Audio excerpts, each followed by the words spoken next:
everything you thought about R1a and caste is wrong? I don't know what R1a is.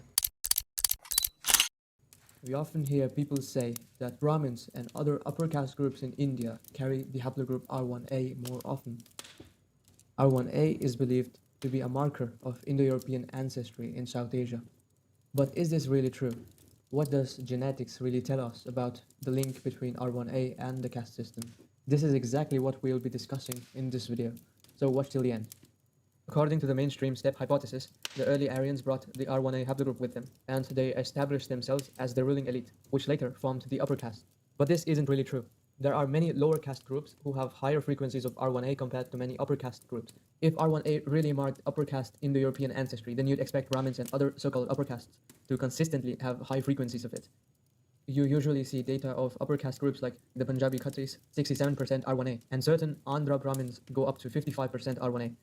There is also a very commonly highlighted group called the Bengali Brahmins, who are said to have the highest percent. I've seen this before. This is different. This is, well, it's a different video, but it's like the same information that I've seen before. Of R1a in India, 72.22%, which is indeed a huge number. The fact that the highest percentage of R1a is found in a Brahmin group implies that Brahmins are largely descendants of steppe males who migrated into the subcontinent, right? Well, not really. Kashmiri Pandits, a North Indian, Indo-Aryan speaking Brahmin group, have just 19.6% R1a.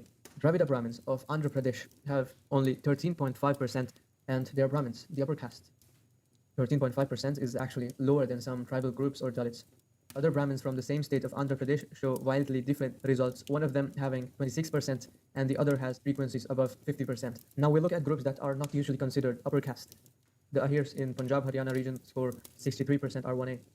The Meenas of Rajasthan, a scheduled tribe, they score 38%. The Medars of Karnataka have 39% R1a. Paswans of Bihar are a scheduled caste and they're considered Dalits, and they score an R1a frequency of 41%, which is indeed a big number.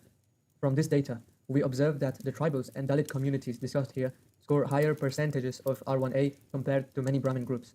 They score more than Kashmiri Pandits and Andhra Pradesh Brahmin groups. The Ahirs, who are a middle caste, score similar frequencies as Khatri groups. As you see from this data, R1a isn't some clean-cut marker of caste or Indo-European ancestry.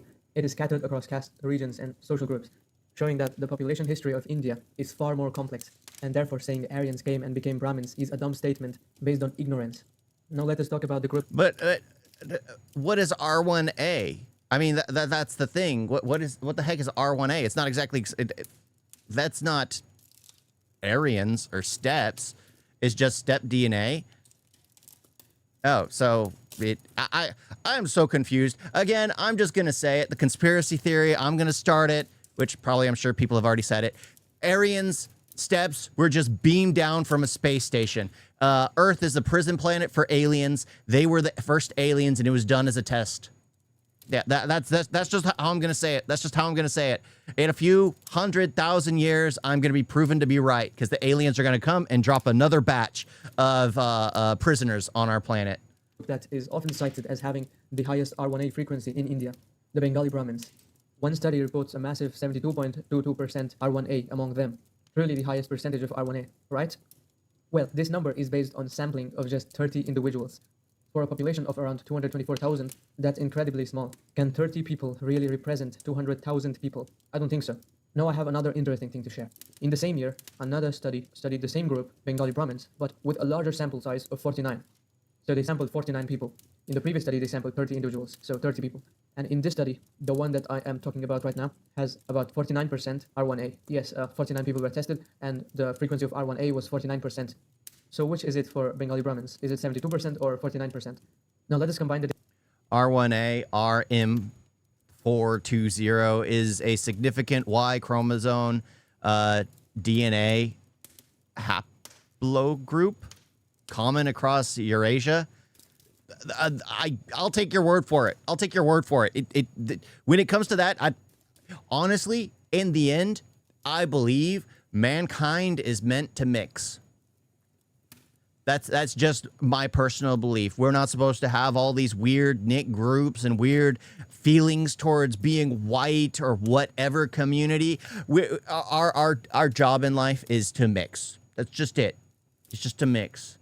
to end up being one, not one nation, one world under the same kind of. At that point, the only kinds of things that would be dividing us is primarily religion and, I guess, politics. Data from both studies to get a clearer picture. First, we calculate the number of samples in each study and the number of R1a samples next. Sharma et al. Has 22 R1a out of 30 samples, and Underhill et al. That's has still 24 not a R1a lot. out of 49 samples. So in total, we have 46 R1a samples out of 79 samples. Now, if we do the math, we now get the R1a frequency of Bengali Brahmins to be 58.2%. This still isn't enough to draw strong conclusions, but it is far more realistic than cherry-picking one inflated number from a less sampled source. We really can't tell much with 30 or 49 samples, but if we merge them together... Well, you can't even tell much with 79 samples. You would need no less than 1,000, more than that, to be honest, in order to draw like an equivalent, especially if that's your main number, the 224,000, and you're doing 79. No. We get a more realistic value, which is 58.2%. Here's a middle caste group from Punjab or Haryana shows 63% R1a, and that's higher than the merged average for Bengali Brahmins. This clearly tells us that R1a is scattered across caste lines, and any strong link between R1a and caste falls apart when you actually look at the numbers. By the way, I've also made a video on Kalash genetics, and according to data from a recent paper, their R1a frequency was just 2%. That's right, only 2%. So if you're interested in that topic, make sure to check out that video as well. I'll be discussing more about... A lot of stuff like that one. I honestly didn't know much about that, especially when you find out that it was all done in, again, it's a very small sample size for 224,000 people. You would need to do at least 1,000 and do it from many different areas and not just, oh, the first 1,000 people that walk past you, you're doing sample sizes of. That's something you can't do. That's something you absolutely cannot do. Because it's always going to end up jaded and skewed completely one way or the other. Yeah, it's just problematic. Absolutely problematic. Again, it's interesting, but I wish I knew more. I wish I knew more. But when it comes to things like that, I just have to take people's words for it, because it's hard to just wrap my head around the DNA sampling and the R1s, or like when they're talking about ancestral DNA and all that kind of stuff. Most of the time I'm given a map and it's like, okay, I kind of follow along, you know, like a kid with a kid's book where you have all the pictures so they can see what's actually going on in the story. That's what I need. I'm not gonna lie. That's what I need. You guys made a video?